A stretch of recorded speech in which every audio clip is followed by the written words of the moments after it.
स्वागत है और अब वक्त है डरने का। ये वीडियो अगर आप हेडफोन्स लगा के सुनेंगे तो आपको ज्यादा मजा आएगा। आज की कहानी भेजी है राजस्थान के बीकानेर से मनोज ने। मेरी उम्र 35 साल है और मैं एटीएम की मशीन ठीक करने का काम करता हूँ। वैसे तो मेरी प्राइवेट नौकरी है, लेकिन मैं हर तरह के बैंकों के एटीएम्स ठीक करता हूँ, चाहे वो सरकारी बैंक हो या प्राइवेट। मेरी शादी हुए भी 5 साल हो चुके हैं। वैसे तो मेरी पूजा पाठ में ज्यादा आस्था नहीं है, लेकिन फिर भी कभी कभार भगवान को याद कर ही लिया करता हूँ। मेरी ड्यूटी ज्यादातर दिन में ही रहती है, लेकिन कभी कभी रात में अगर कोई मशीन खराब हो जाए तो उसको ठीक करने भी रात में ही जाना पड़ता है। इसी काम के चक्कर में मुझे एक रात अपने सीनियर का फोन आया कि एक मशीन ठीक करने जाना है शहर के बाहर वाले इलाके में। तो मैंने अपनी बाइक उठाई और उस जगह निकल पड़ा जहां वो एटीएम था।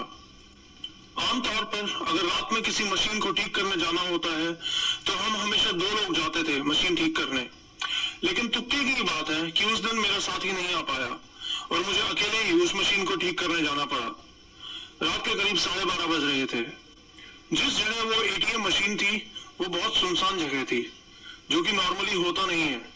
नॉर्मली एटीएम्स ऐसी जगहों में होते हैं जहां बहुत भीड़ भाड़ होती है, लेकिन वो इलाका बहुत पिछड़ा हुआ था, इसलिए वहां ज्यादा आबादी भी नहीं थी और कई किलोमीटर में वो अकेला एक ही एटीएम था, इसलिए उसको ठीक करना जरूरी था।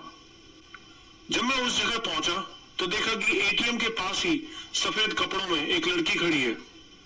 मुझे लगा शायद पैसे निकालने के लिए आई होगी। हालांकि रात के 12:30 बजे कौन लड़की आएगी एटीएम से पैसे निकालने के लिए, ये बात मेरे दिमाग में ही नहीं आई और मैंने उस पर ज्यादा ध्यान नहीं दिया। मैं एटीएम के अंदर चला गया मशीन ठीक करने के लिए।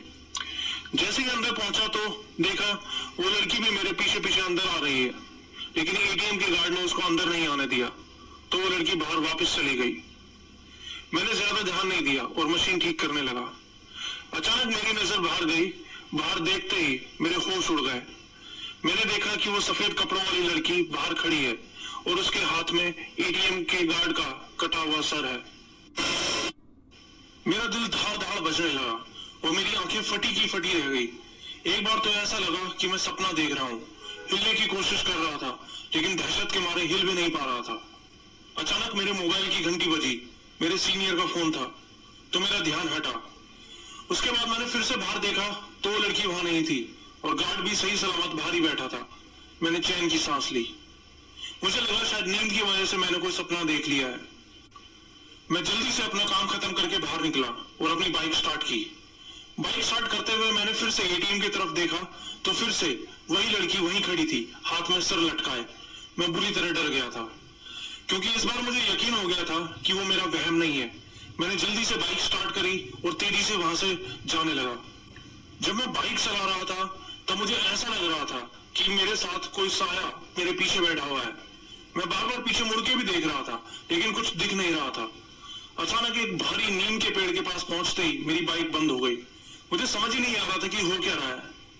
जैसे ही मोटरसाइकिल रुकी तो मैंने देखा कि उस पेड़ पर वो लड़की उल्टी लटकी हुई है और उसके हाथ में एक सिर है और वो जोर जोर से हंस रही थी मुझे देख देख के।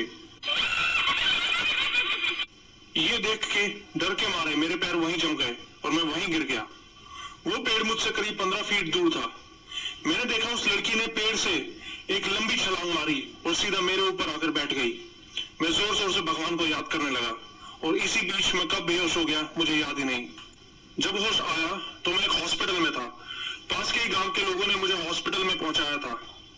उन लोगों ने बताया कि उस इलाके में एक चुड़ैल रहती है जो आने जाने वाले लोगों को मार के उनका गला काट देती है। भगवान का शुक्र है कि मैं उस दिन बच गया। उस दिन से मैंने कसम खा ली कि कभी रात में ऐसी किसी सुनसान जगह पर अकेला नहीं जाऊंगा। दोस्तों, आपको ये कहानी कैसी लगी कमेंट्स में जरूर बताएं और डरावनी कहानियां सुनने के लिए सब्सक्राइब करें। बहुत जल्द आऊंगा एक और डरावनी कहानी लेकर। तब तक गुड बाय।